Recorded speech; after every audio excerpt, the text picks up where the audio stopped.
અમારે ખેતી વરસાદના કારણે પૂરી નષ્ટ થઈ જઈ હતી, બરોબર। અમે ચોથા ભાગે અમારે પાવેલું છે,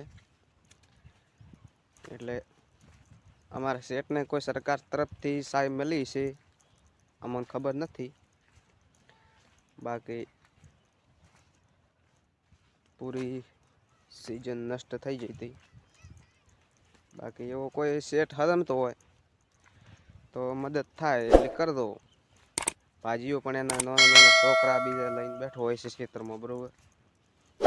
મારે ખુદને 2-3 વીઘા એરડા હતા મિત્રો, સાફ થઈ જાય, મોટી મોટી માળો આવેલી હતી, બરોબર। એટલે કોઈ હોય એવો શેઠ, કોઈ ભગવાનના ઘરનું હોય તો મદદ કરે છે, એમ તો હજી કરે છે। આ સાલના 18,500 હું મારા ભાગ્યના ગણેશને જે મને સહાય મળી એનો ચોથો ભાગ હું આપું આ રોકડો। ભૂતુભાઈ દીવાને પૈસા દીધા સહાય 18,500 ગામમાં કોઈ દીધા ન દીધા પણ મને દીધા દૂર કરીને સહાય ચોથા ભાગ નજીક બધા લઈ ગયો પોતા।